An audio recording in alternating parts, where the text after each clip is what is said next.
Hey everyone, I thought I'd pop on today to address a question that I've been asked a few times over the years, which is basically, how do I find the stuff I review?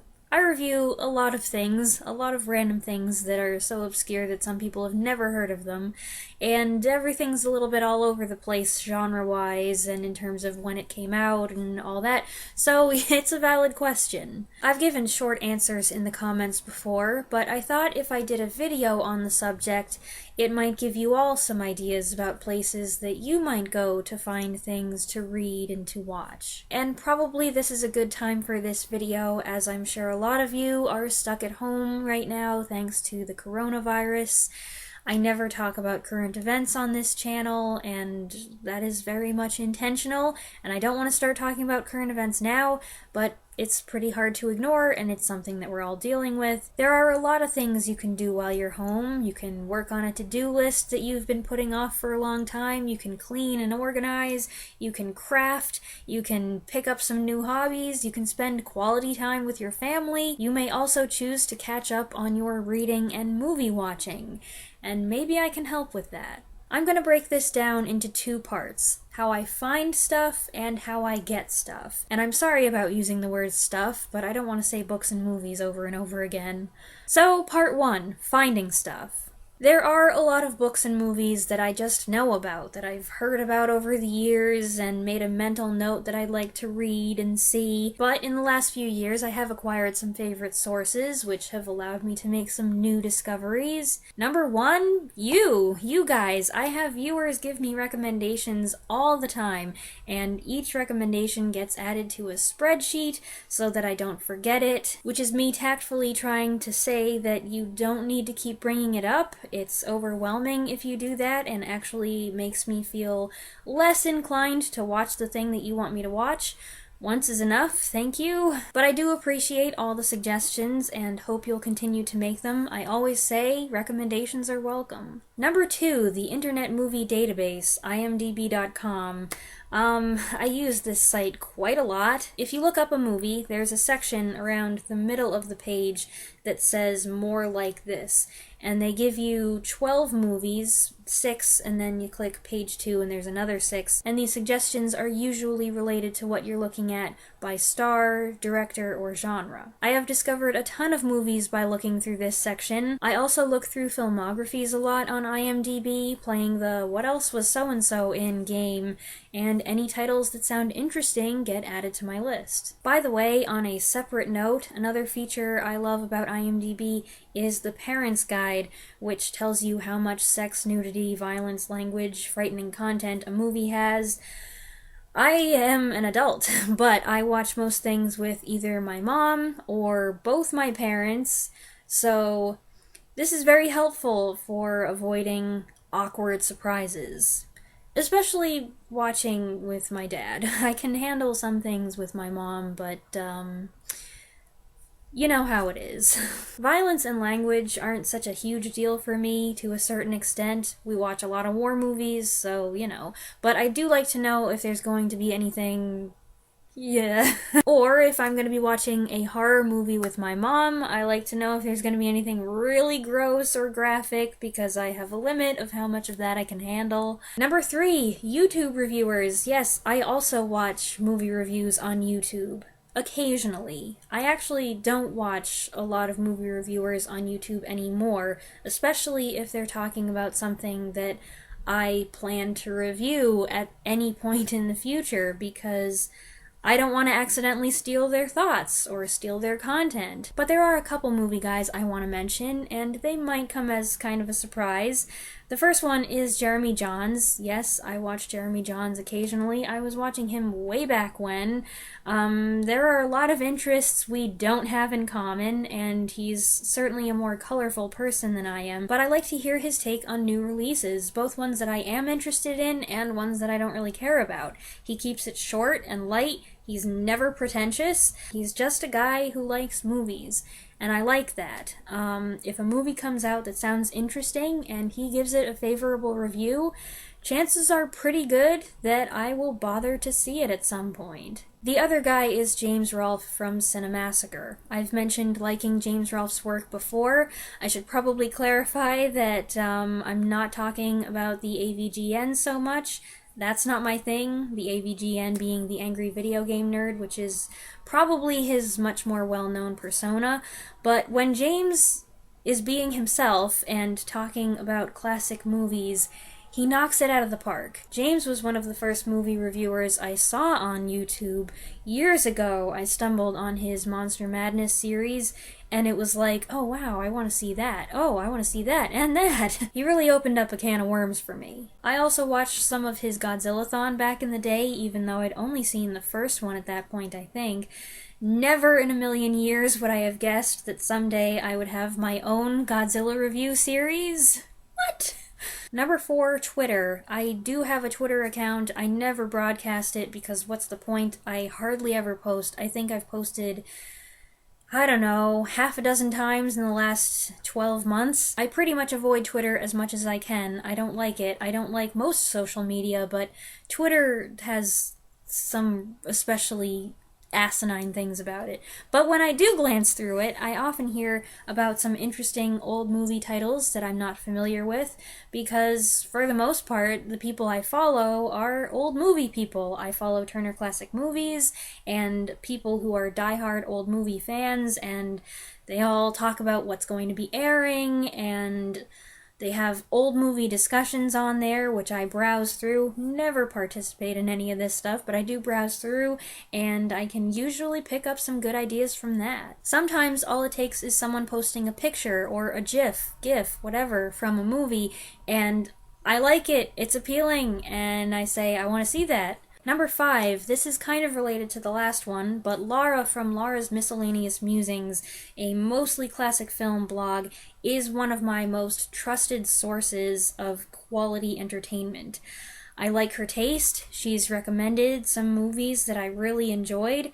She loves classic films, but she's honest with her reviews. Plus, from following her on Twitter, I found out that I just like her as a person. Number 6, this one's specifically for books, Goodreads. I use Goodreads a lot. Goodreads has a section of personalized recommendations based on books you've rated, which is helpful. I also like the Listopia feature, and I hope they never get rid of it. Sometimes, if I'm in the mood for a specific type of story, but I don't have a specific title in mind, I might type some keywords into the list search, and lo and behold, some like-minded soul compiled a list of books that fall under that category, and other people add to the list as well. It's great! I go through that list, and if something sounds interesting and has a decent rating, I move on to the next stage, which is part 2, acquiring stuff. This is a list of places where I obtain a lot of the media I consume. That sounds weird. Number 1, the library. I get a lot of use out of my library card, and I strongly encourage everyone else to do the same.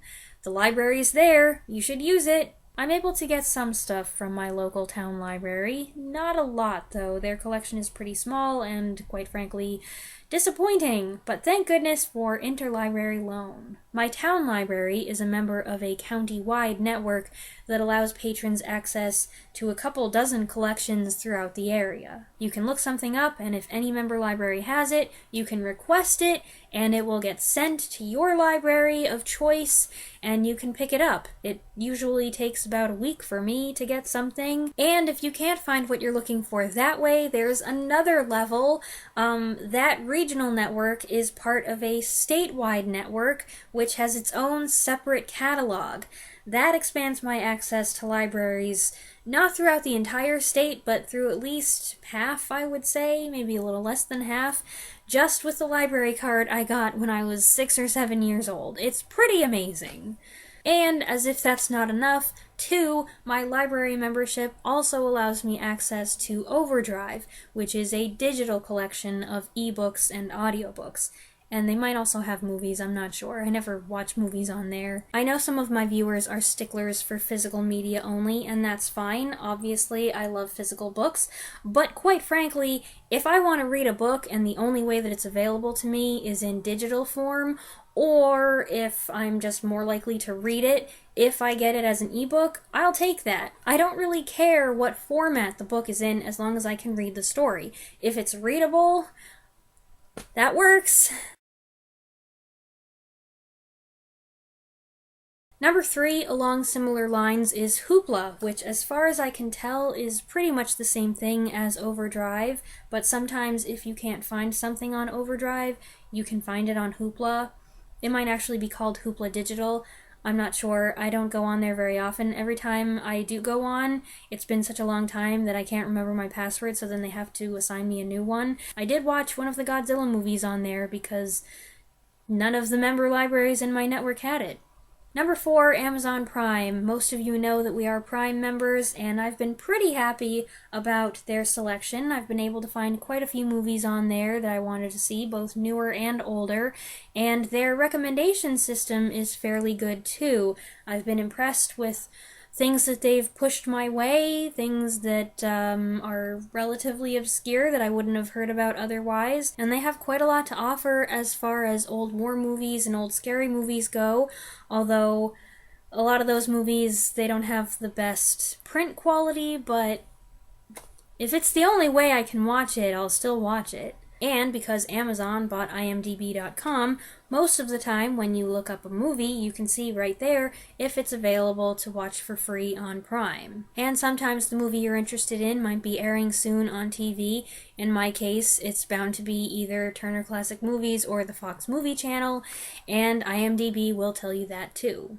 Number 5, as a last resort, I will check YouTube to see if a movie I'm interested in has been uploaded here. Usually I don't find it, and sometimes even if I do find it, it's not really watchable. But there are some gems that have snuck past the copyright radar that are definitely watchable. You just have to find them. So that's about all I have to offer. It's not an exhaustive list, but that's how I hear about a lot of the books and movies that I talk about here. There are other places out there that have books for free, like Project Gutenberg and page-by-page books. I don't know, is that still a thing? There's things like that. I don't use them, I don't care for the format, but I know it works for some people. And of course, there are other streaming services besides Amazon Prime. I'm just not sure how many old movies Netflix and Hulu and all of them have, and, well, that is what I'm looking for the most. Newer movies I can get through the library. And there are always the good old-fashioned methods, like browsing and talking to friends and getting ideas for things, and channel surfing. There are lots of options. I don't think I'll ever be in danger of running out of books or movies. I've got so many lists, and the numbers are so big. Just to give you an idea of what kind of numbers I'm talking about, for book lists, I've got an old Excel spreadsheet of books I'd like to read, and I started that spreadsheet years ago, so a lot of that stuff I'm probably not even interested in anymore. I've got a Goodreads to-read list. I've got a Goodreads list for things I might want to read, but I'm not sure about. I've got another Excel spreadsheet of books you have recommended. I've got a list of books my town library owns that I'd like to read, a list of books in the county I'd like to get out. I've got the Overdrive wish list, and I've also got the books I own that I haven't read yet. I don't think I keep a list with those books on it anymore because it was too depressing. And for movies, I have a list of new releases I'm interested in, new going back as far as 2017. I have a list of DVDs my town library owns I might want to see, a list of DVDs I want to order from other libraries, a list of World War II movies I want to order, a list of if you like Godzilla you might like this movies I plan to review, a list of just pre-1965 movies I want to order, a list of foreign movies I'd like to see, also a few series and miniseries. Then there's a whole other list of stuff I can only get through the statewide library network. Then there's a list of movies I want to see that I can't find anywhere.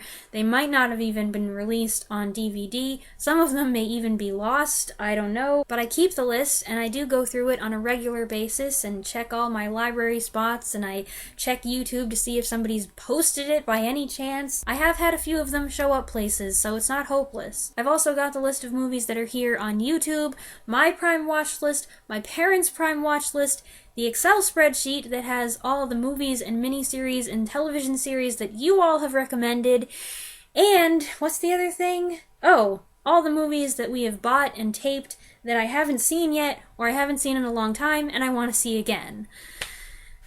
It's a lot.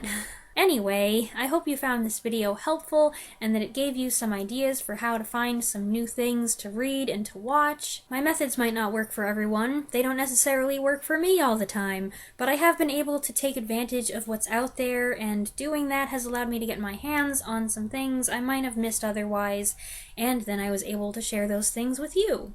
I hope you enjoyed this. Let me know if it was helpful to you in any way. Stay healthy, stay safe, and don't be afraid. I'll be back soon. Thanks for watching.